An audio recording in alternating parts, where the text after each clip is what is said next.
Hello, everybody out there in Facebook land.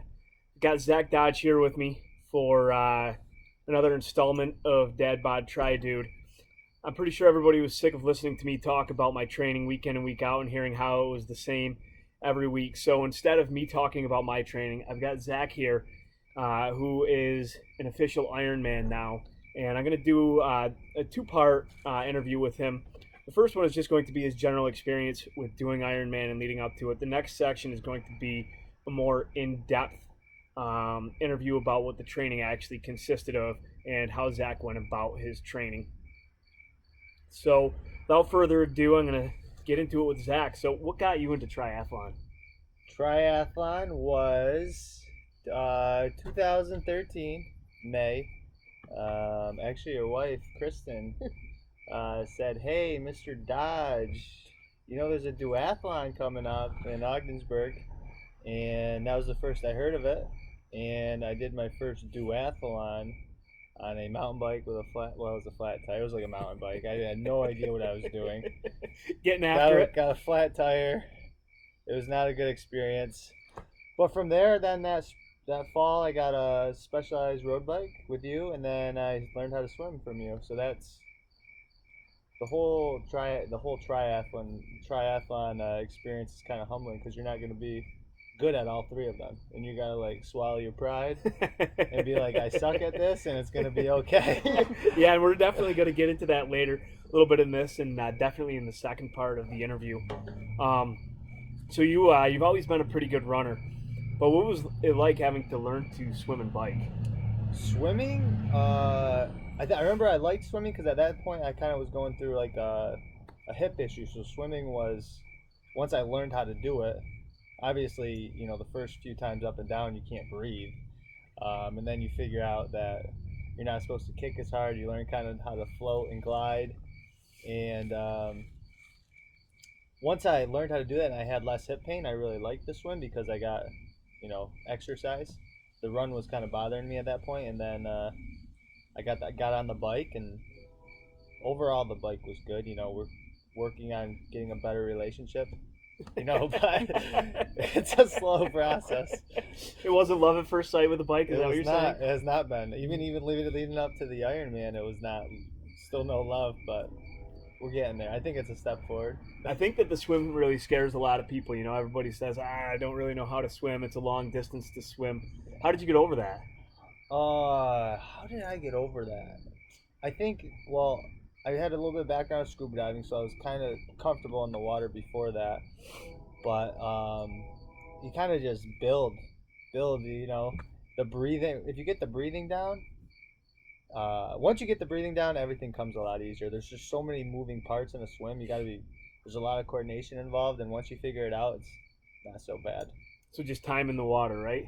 Time in the water, pretty much. Yeah, and you're not going to swim 2,000 yards the first time you get in the pool? Nope. You're just hoping to go down and back. I think I made it down and hung on to the edge of the pool and asked myself what the hell I was thinking. And then, it just kind of builds. Every time you're in there, you build a little bit more and build a little bit more. Yeah, you might do a couple side strokes down and back just to break it up. So you've done a half Ironman before. Yep. And you trained for the half Ironman. Training for the full, how different was it? It's a big, different time commitment. It's like when you're training for a half, you can still have a lot more social time. When you do a full, you're up earlier. You're up at 5 a lot of the times just to get your workout in, and then social time's kind of gone because you're like exhausted all the time. I definitely drank less while training because like you do these. I'm glad one of us did. You do these workouts, and then next thing you know, you try to drink, and like I would get like a headache because I would always like battling dehydration. I felt, but big time commitment. You got to have a good support. You got to have a good family that supports what you're doing, and I applaud like people that have kids and still figure it out because you guys are probably working on like 6 hours of sleep a night as I'm like fighting for 8.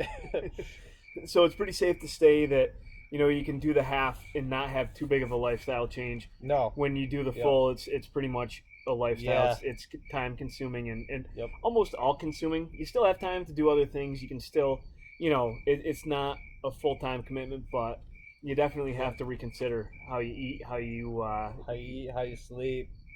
Um, yeah, stretch recovery is huge too because you want to make sure you stretch after your workout so you're ready to go the next day. Probably one of the most overlooked things is that recovery, not giving your Yes. body time to heal and recover. Yep. So you did the half, you got into tri, basically through the duathlons, and then you jump into Ironman Lake Placid. What made you decide to do Ironman Lake Placid? I don't even know. I was just I did half Ironman last year, Syracuse, and then I was you and Josh volunteered, I think, and then I think I signed up shortly after you guys did. I'm like, yeah, I'm just gonna do it. A And little then bit of peer pressure. yeah, peer pressure, team pressure, and then we did the I did the marathon too. So I got the marathon under my belt, and I knew how much your body hates you at mile 21 and 20. So that helped. I think that helped me preparing for the race. I just wanted to roll right into it, and How long did you have to train for the Ironman? I started Your official training. My official training started January 1st. January 1st, yeah. So about 7 months. Yeah, 7 months. And what was the hardest part of the training for you? Oh man, it's really because you get workouts. I was getting workouts from you, and sometimes it's frustrating when you don't get your workout in because you want to hit that box that makes your workout go green and not red. Yeah. So the first couple of times I missed them, I was pissed, and he was telling me, "No, you're gonna miss workouts. Like that's just like natural." Yeah. And then I remember we had to like adapt my schedule just based off my work schedule is a little bit different than most people. So I got days off, but my days are long, and it was hard for me to get those long workouts in. So we had to modify the schedule a little bit. Yeah, and we're definitely going to get into a little bit more in depth into the training part, but it's funny that accountability. It's Oh yeah. you have that accountability, and your Type A personality. You look in Training Peaks and you see red or yellow, and it's just like, God, it's got to be green. I know I'm not. I think I told you. Obviously, I told you. I was like, I don't have any missed workouts, and then it inevitably happens. So, what was the one thing or two things do you think that helped you mentally when training got really tough? Because it's such a long process, and there's no way you can go through all of this training without getting beaten down. And I feel like you have to have that one thing that you keep replaying in your head, or that mantra that you kind of go over and over again in your head. I know I did. What was it for you? Yeah, you got like little motivation things that you see or hear. Sometimes I watch like YouTube videos. I remember one thing that really motivated me. I was lifting at the weight room, at OFA weight room, and I hopped in there real quick, and it was a gym class at the end. There was one kid working out, and it was JD King.